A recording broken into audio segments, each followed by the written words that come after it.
Hello प्यारे बच्चों, कैसे हो आप लोग। लास्ट टाइम स्टडी कर रहे थे हम लोग about potential and electric field में रिलेशन। उनका आपस में रिलेशन देखा था हमने कि इलेक्ट्रिक फील्ड गिवन हो तो पोटेंशियल कैसे निकालते हैं, पोटेंशियल गिवन हो तो इलेक्ट्रिक फील्ड कैसे निकालते हैं। अब हम पढ़ रहे हैं electric potential due to dipole. See, अगर हम चार्ज की वजह से पोटेंशियल निकालना जानते हैं तो हम पूरे के पूरे डाइपोल की वजह से भी पोटेंशियल निकालना जानते हैं। Clear. So electric potential due to dipole में अलग अलग केसेस होंगे। सो हम सबसे पहले पढ़ते हैं A case, on the axis of dipole। याद होगा जब हमने इलेक्ट्रिक फील्ड पढ़ी थी वो भी हमने कहां पे पढ़ी थी, on the axis and on the equator of dipole. ऐसे हम पोटेंशियल को भी स्टडी करेंगे on the axis and on the equator of dipole. So first article is on the axis of dipole या on the axial line of dipole, हम ऐसे बोल सकते हैं। दोबारा देखते हैं बेटा, हमारे पास ये डाइपोल है, मान लेते हैं ये माइनस है और ये प्लस है और इसके बीच का डिस्टेंस 2a बोलते हैं हम, जैसा हम लोगों ने लास्ट टाइम बोला था कैलकुलेशन को इजी बनाने के लिए। हाफ डिस्टेंस a होगा, इधर वाला हाफ भी कितना होगा बेटा, a होगा। और हम यहां से ना r डिस्टेंस ले लेते हैं। r डिस्टेंस पे we talk about some point, हमने यहां पे कैलकुलेट करना है कि पोटेंशियल कितना होगा। ध्यान से देखो, अगर ये डिस्टेंस r है वो जो कि सेंटर से गिवन है, तो अगर हम यहां से डिस्टेंस निकालते हैं तो कितने के बराबर आएगा। लुक एट दिस, ये आएगा r माइनस ए के इक्वल। शायद आपको दिख रहा होगा क्योंकि r हमने सेंटर से लिया, वन एंड से कितना आएगा r माइनस ए। अगर हम यहां से डिस्टेंस निकालेंगे तो कितना आएगा, तो डिस्टेंस आएगा r प्लस ए। तो ये हमें एक पॉइंट मिल गया, दिस पर्टिकुलर पॉइंट। इस पॉइंट को हम कुछ बोल देते हैं, let's say we talk about this point as m। तो अभी m पे पोटेंशियल हमें दो तरह से निकालने पड़ेंगे। हम क्या बोल सकते हैं, net potential at m is scalar sum of potential due to positive and negative charges।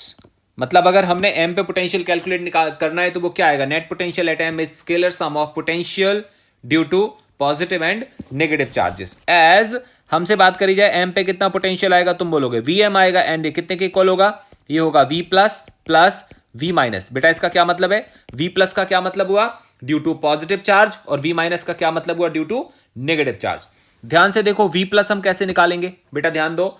ये हम किस चार्ज की बात कर रहे हैं, हम बात कर रहे हैं इस वाले चार्ज की।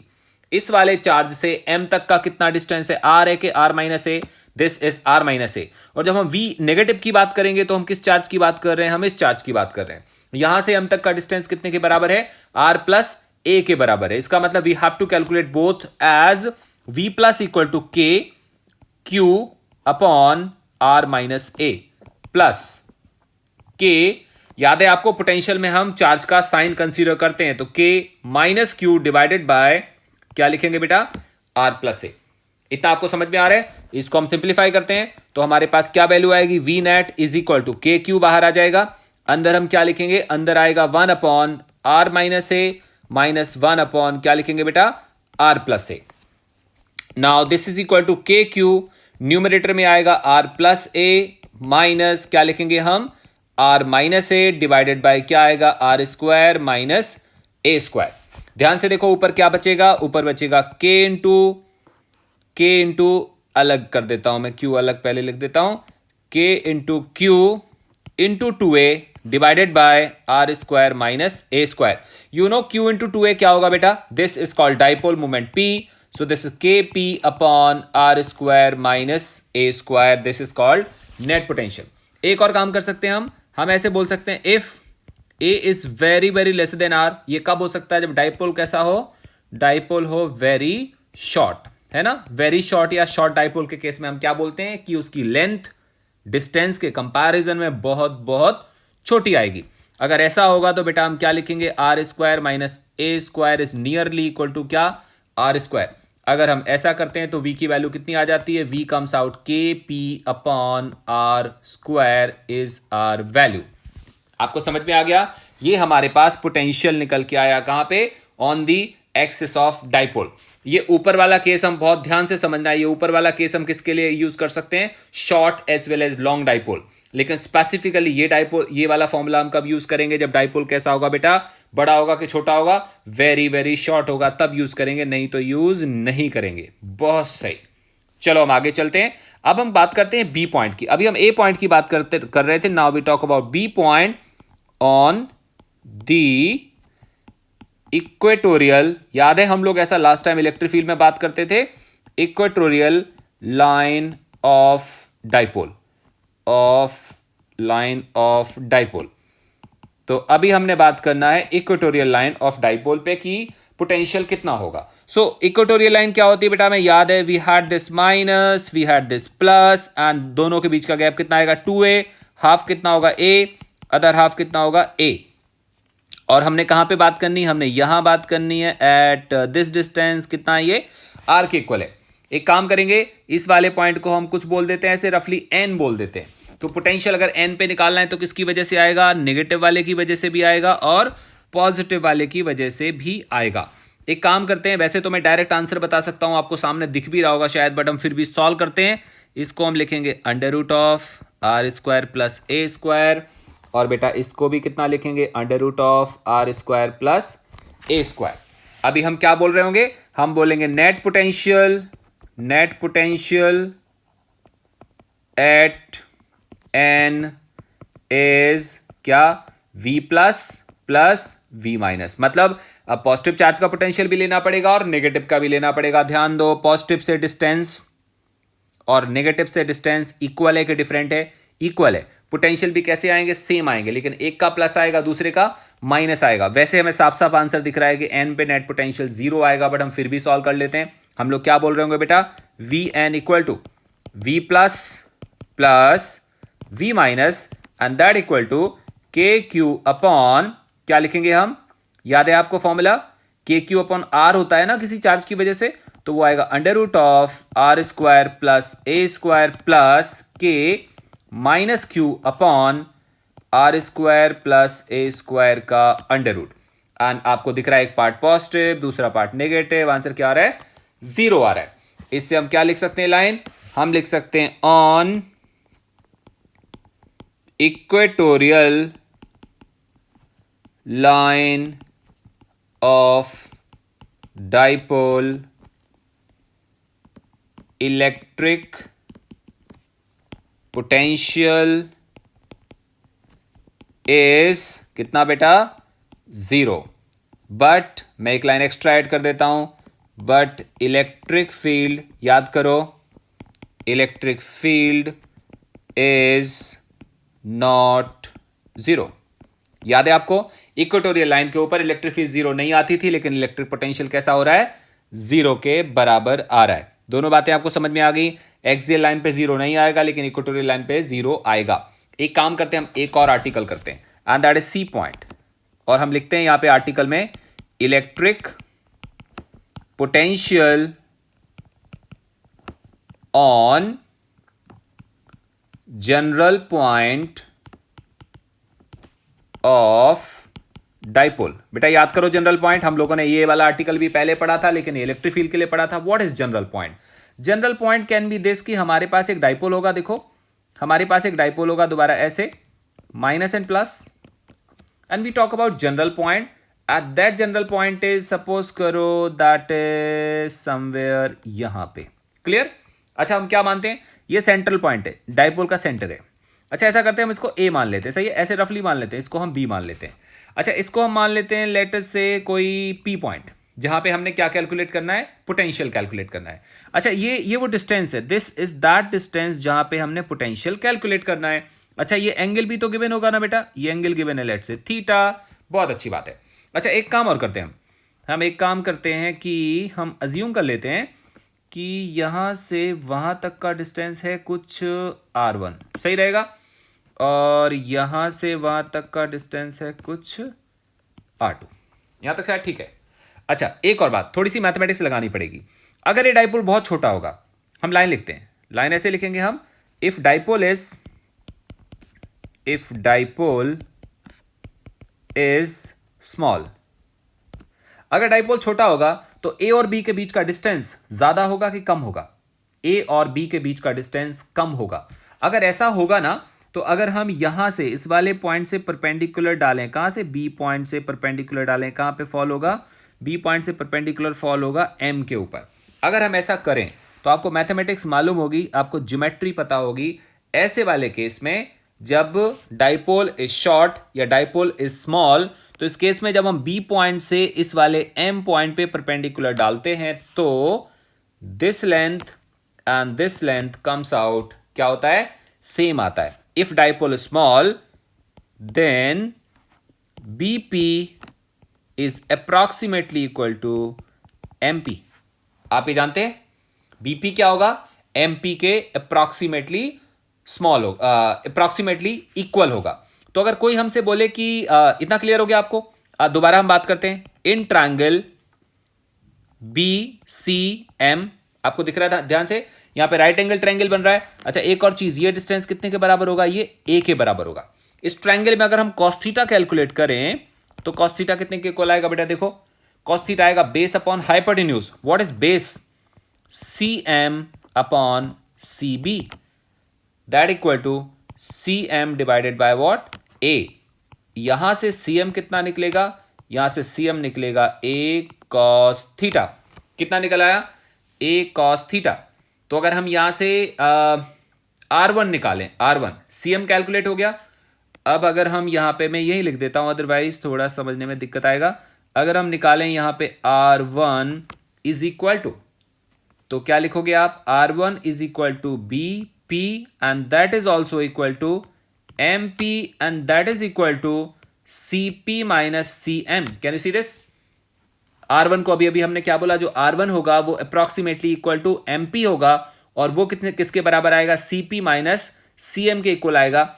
And that is equal to, क्या लिखेंगे बेटा, CP कितना, क्या किसको बोला हमने, CP बोला हमने R को, माइनस व्हाट इज CM, ध्यान से देखो what is CM, A cos theta. So we have got this R1। अभी हमने R1 निकाला किसके टर्म्स में, R के टर्म्स में। बहुत ध्यान से देखो, R1 is equal to R minus A cos theta. Similarly हमने कैलकुलेट करना है R2। R2 कैलकुलेट करना है तो डायग्राम दोबारा हम लोग अगले पेज पे देखते हैं। तो हम दोबारा देखते हैं, मैं क्या बात कर रहा था आपसे, यहाँ पे माइनस, यहाँ पे था प्लस। हमने सेंटर पॉइंट से बात करनी है। यहाँ पे हमने एक पॉइंट लिया था जिसको हम P बोल रहे थे, इस वाले डिस्टेंस को R कह रहे हैं, and this distance was what, R1। हमने यहाँ से परपेंडिकुलर डाला, इसको हम M बोल रहे हैं। This is called C, this is A, this is B। अगर हम इसको थोड़ा सा पीछे लेके आ जाएं ऐसे, और अगर हम अब इस वाले A पॉइंट से परपेंडिकुलर डालें इस वाले पॉइंट पे, इसको हम बोल सकते हैं something N, and this was something R2। बेटा यहाँ तक क्लियर है?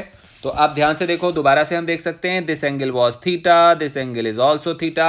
एक और काम करते हैं, मैंने अगर यहां से परपेंडिकुलर डाला, अभी मैंने क्या बोला था, अगर डाइपोल छोटा होगा तो अगर हम यहां से इस लाइन पे परपेंडिकुलर डालेंगे तो आपको पता है कि जो R2 आएगा वो कितने के इक्वल आएगा। इस केस में डाइपोल अगर शॉर्ट है तो R2 इज इक्वल टू, क्या लिखेंगे बेटा हम, AP। आपको दिखाई दिया, and that is nearly equal to NP। A से अगर हमने इस लाइन पे परपेंडिकुलर डाला तो वो कितने के बराबर होगा, वो nearly equal to NP। And what is NP, what is NP, NP is equal to NC plus CP। What is NC, ध्यान से देखो, व्हाट इज NC, यहां पे राइट एंगल ट्रायंगल दिख रहा है आपको, अगेन मैं लिख रहा हूं, आप ध्यान से देखो, NC कितने के बराबर आएगा, NC आएगा AC cos थीटा के इक्वल प्लस CP। चेक करो, आप ट्रायंगल को चेक करो, कितना आएगा, AC cos theta plus CP। And what is AC, that was A cos theta, and what is CP, this was R। तो हमारे पास दो वैल्यूज कैलकुलेट हो गई। इतनी देर से हम ज्योमेट्री को सॉल्व कर रहे हैं, मैं आपको क्या समझाने की कोशिश कर रहा हूं, मैं आपको समझाने की कोशिश कर रहा हूं, यहाँ पे देखते हैं, मैं आपको समझाने की ट्राई कर रहा हूं, R1 equal to R minus A cos theta, ये मैं समझाने की ट्राई कर रहा था, and R2 equal to R plus A cos theta. ये दो बातें हमें समझ में आई कि R1 equal to R minus A cos theta and R2 equal to R plus A cos theta के बराबर होगा। अब हम आगे बात करते हैं, अगेन हम बात करते हैं net potential, net potential at P equal to V plus plus V minus, and that equal to, बेटा what is V plus, K Q upon R1। What is V minus, K V minus is K minus Q upon what, R2। Now we put these values and we get answer. R1 की value हमें मालूम है r minus ए cos theta, R2 की value पता है r plus A cos theta. So we get this V net is equal to के q को common लेते हैं, 1/r1 that was r minus A cos theta minus 1/r plus A cos theta. इसको हम simplify करें, numerator में क्या आएगा, न्यूमरेटर में आएगा कितने के बराबर, 2a cos theta. What is in denominator, this is r square minus a square cos square theta. This is the electric potential at point P। हम चाहें तो थोड़ा सा सिंप्लीफाई कर सकते हैं, ध्यान से देखो यहां पे q into 2a, can you see this, ये क्या चीज है, ये डाइपोल मूवमेंट है। तो हम इसको ऐसे भी लिख सकते हैं, वी कैन राइट कि v is equal to k into P cos theta divided by r square minus a square cos square theta. We have got again simplified relation. हम इसको और सिंप्लीफाई कर सकते हैं, if dipole is very small, अगर ऐसा होगा तो हमें अच्छे से पता है कि जो r की वैल्यू होगी वो काफ़ी छोटी होगी, किससे, उल्टा बना रहा हूं मैं, जो r की वैल्यू होगी वो काफ़ी छोटी नहीं काफ़ी बड़ी होगी, किससे, a के कंपैरिजन में। अगर ऐसा होगा तो हम क्या कह सकते हैं, हम लोग कह सकते हैं r square minus A square cos theta is just equal to what, r square. अगर हम ऐसे करते हैं तो हमारे पास रिलेशन आता है v equal to k P cos theta upon क्या लिखेंगे हम लोग, r square. So it's a relation of electric potential on general point. इसको थोड़ा सा और स्टडी करते हैं। अभी हमने बात करी जनरल पॉइंट की, मैं फिर से डायग्राम बनाता हूं। We have this minus, we have plus, we talk about this point making angle theta, and P point पे जो पोटेंशियल आ रहा था that was v is equal to k P. इस ये वाला p क्या चीज है, ये डाइपोल मूवमेंट है, वो p एक पॉइंट है। सो के P cos theta upon r square. मैं आपसे बोलता हूं first point on axis, on axis क्या लगता है आपको, एक्सिस पे थीटा की वैल्यू कितनी होगी बेटा, 0, और v कितने के बराबर आएगा, के पी अपॉन आर स्क्वायर। क्या ये सेम आ रहा है जो पहले आ रहा था, एग्जैक्टली ये सेम आ रहा है, इतना हम लोगों ने पहले पढ़ा है। ऑन इक्वेटर या equatorial line, on equatorial line बेटा थीटा कितना होता है, थीटा होता है 90, इंप्लाइज v इक्वल टू कितना, 0। इसका मतलब जो फॉर्मूला हमारे सामने है ये वाला formula, this can be applied for axial line as well as equatorial line. So it was about electric potential due to dipole at different points. बच्चे अभी हम पढ़ते हैं potential energy of dipole in external field. आपको याद होगा हम लोग जब पढ़ रहे थे डाइपोल के बारे में बहुत पहले, जब इलेक्ट्रिक फील्ड निकाल रहे थे, तब मैंने आपको टॉर्क समझाया था। मैंने बोला था कि डाइपोल एक्सटर्नल फील्ड में रखा होगा तो उस पर कितना टॉर्क लगेगा। मैंने आपको पोटेंशियल एनर्जी नहीं पढ़ाई थी क्योंकि तब तक हमें एनर्जी के बारे में ज्यादा मालूम नहीं था।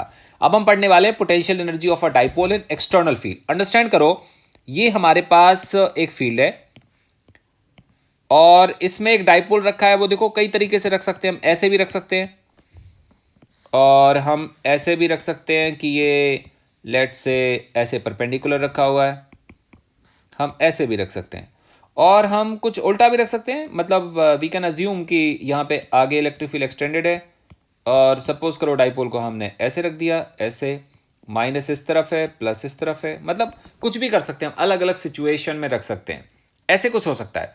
और कोई तुमसे बोले कि इस केस में पोटेंशियल एनर्जी बताओ कितनी होगी, कोई बोले तुमसे इस वाले केस में बताओ कितनी पोटेंशियल एनर्जी होगी, in this case what do you think about potential energy. तो मैं आपको एक बात समझाऊं, to calculate potential energy at any time or any place, maybe in gravitation, maybe in electrostatics, you must know initially the reference potential energy. reference potential energy का क्या मतलब है बेटा, हमें यह पता होना चाहिए कि किस सिचुएशन में पोटेंशियल एनर्जी जीरो होती है। जब जीरो पता चल जाएगा तभी हम एक्चुअल पोटेंशियल एनर्जी कैलकुलेट कर सकते हैं, अदरवाइज हम कैलकुलेट नहीं कर सकते। आप मेरी बात को अंडरस्टैंड कर पा रहे होंगे। तो एक काम करते हैं, हम सबसे पहले ढूंढने की कोशिश करते हैं। सो ये अलग अलग डायग्राम है जिसमें हमने बताना है पोटेंशियल एनर्जी कितनी होगी, कुछ समझ में आ नहीं रहा। अब हम रेफरेंस ढूंढते हैं, तो let us make a diagram that it's electric field which is towards right side and it is uniform. मैंने आपको कुछ समझाया था, लास्ट वाले आर्टिकल के पास दोबारा चलते हैं। We have 1, we have this 2, we have 3 and we have 4। इसको बोल देते हैं ए, इसको बोलते हैं बी, इसको बोलते हैं सी, इसको बोलते हैं डी। अगर मैं आपसे बात करूं पोटेंशियल के बारे में, कहां पे कितना पोटेंशियल होगा, तो तुम बोलोगे सर जब हम इलेक्ट्रिक फील्ड के डायरेक्शन में जाते हैं तो पोटेंशियल डिक्रीज होता है। क्या होता है? डिक्रीज होता है। लास्ट आर्टिकल में मैंने सब समझाया था। जब हम इलेक्ट्रिक फील्ड के डायरेक्शन में जाते हैं तो पोटेंशियल डिक्रीज होता है। मतलब ये कि बी का पोटेंशियल ए से कैसा होगा? कम होगा। अच्छे से समझ में आ गया?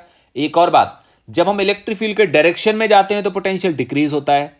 इलेक्ट्रिक फील्ड के ऑपोजिट डायरेक्शन में जाते हैं तो पोटेंशियल इंक्रीज होता है। बट जब भी हम कभी इलेक्ट्रिक फील्ड के परपेंडिकुलर डायरेक्शन में जाते हैं तो पोटेंशियल में कोई चेंज नहीं आता। आपको याद होगा, मैंने आपको पहले पढ़ाया था। इसका मतलब हम लोग क्या लिख सकते हैं?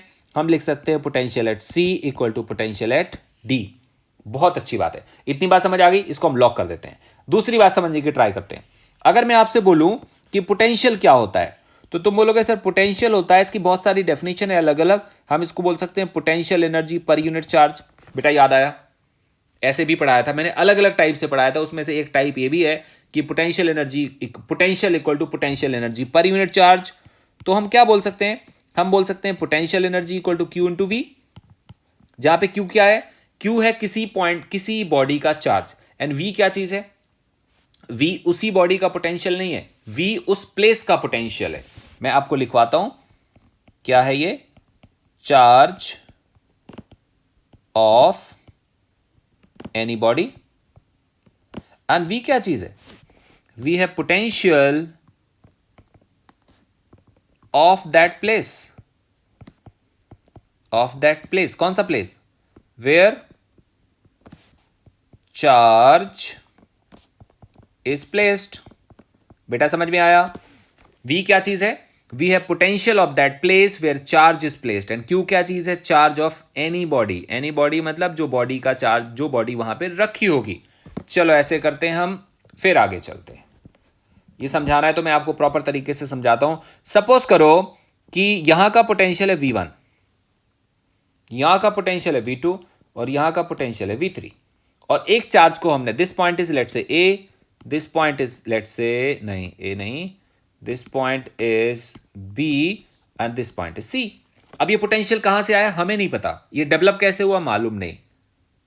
यहां पे कहीं आसपास बहुत दूर चार्जेस पड़े होंगे जिनके इफेक्ट की वजह से बहुत सारे चार्जेस होंगे जो हमें दिखाई नहीं दे रहे हैं। चार्ज पॉइंट भी हो सकते हैं, चार्ज बॉडीज भी हो सकती हैं, बहुत सारे आसपास होंगे। उनके इफेक्ट की वजह से ए, बी और सी पे एनर्जी के अलग अलग पॉइंट्स डेवलप हो गए हैं जिनको हम पोटेंशियल बोल रहे हैं। ए का पोटेंशियल डेवलप हो गया V1, बी का V2 एंड सी का कितना हो गया? V3 हो गया। अब आप सपोज करो, समझो मैं आपको क्या लिखवाना चाह रहा हूं। पहला पॉइंट है if charge Q is placed at A, then it has energy equal to QV1। आपको अभी समझ में आया?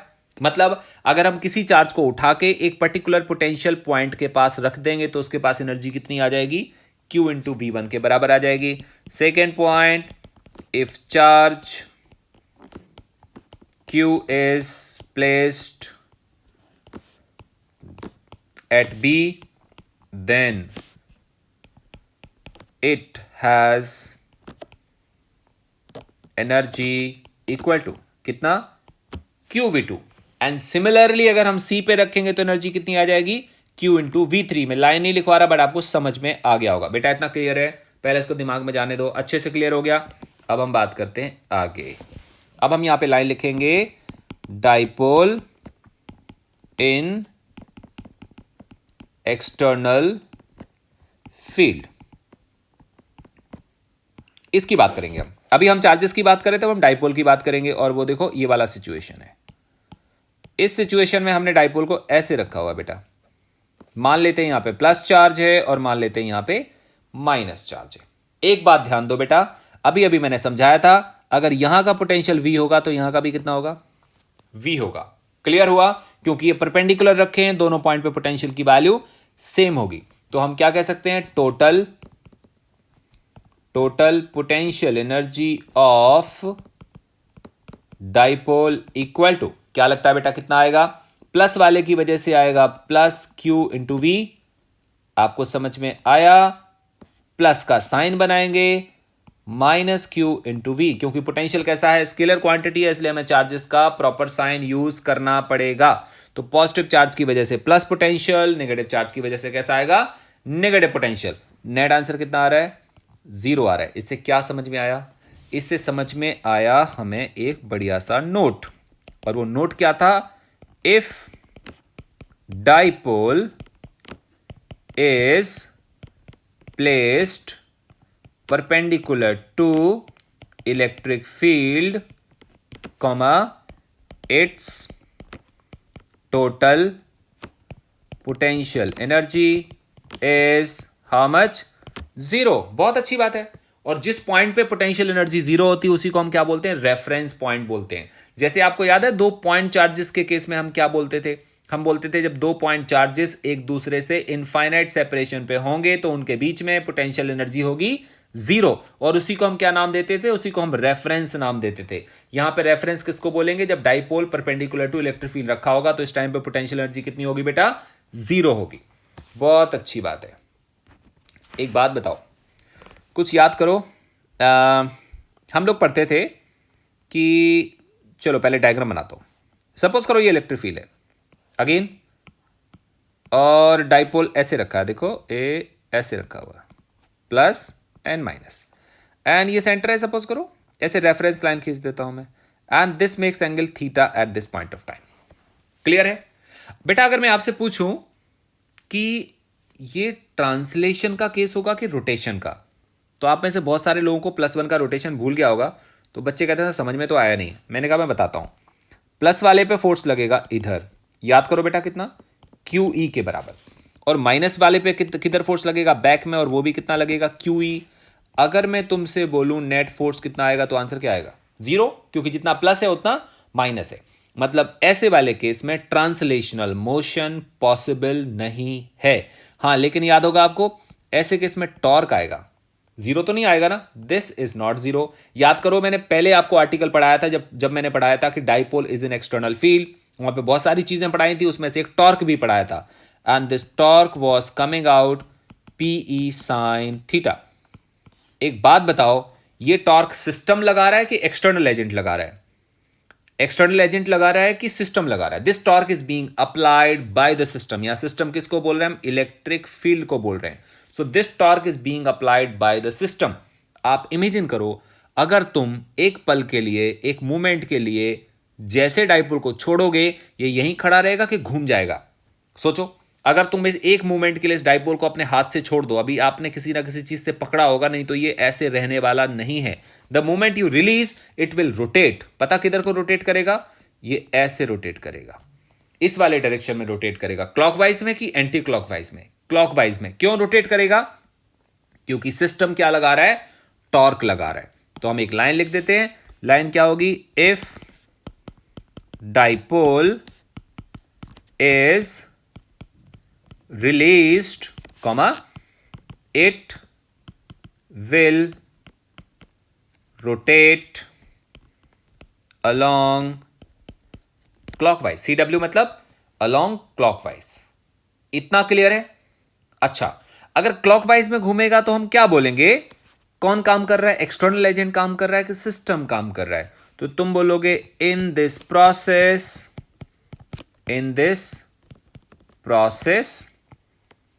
System does work. बेटा समझ आया? इन दिस प्रोसेस, अगर हम इस डाइपोल को छोड़ेंगे तो ये घूमेगा कैसे, क्लॉकवाइज डायरेक्शन में। इस प्रोसेस में कौन काम कर रहा है, सिस्टम काम कर रहा है।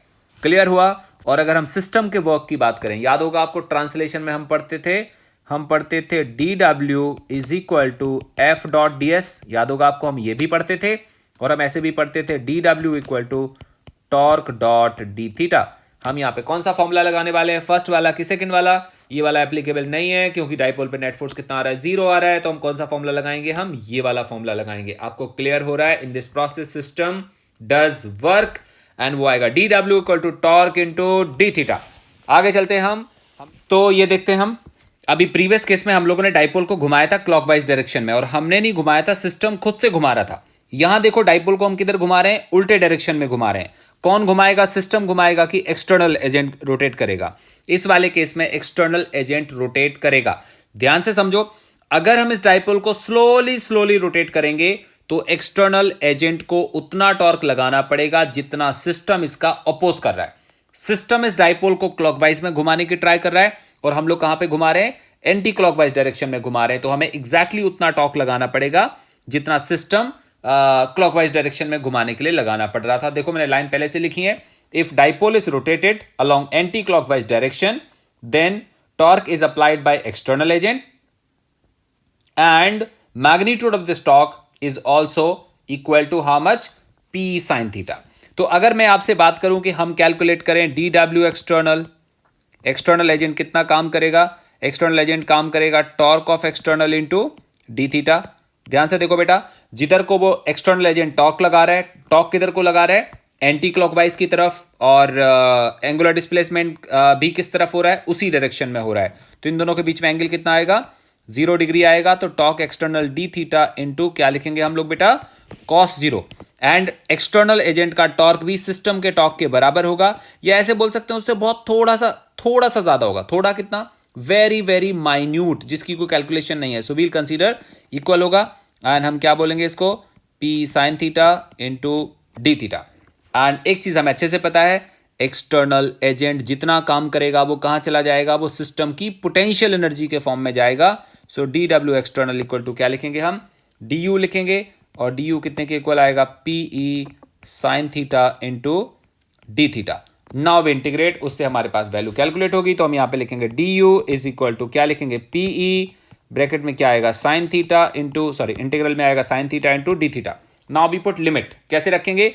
जब थीटा की वैल्यू थीटा थी तो पोटेंशियल एनर्जी वॉज यू। अगर हम इसको 90 डिग्री तक घुमा के ले जाएं तो एनर्जी कितनी हो जाएगी बेटा? 0। हमें अच्छे से पता है 90 डिग्री पे पोटेंशियल एनर्जी वॉज 0।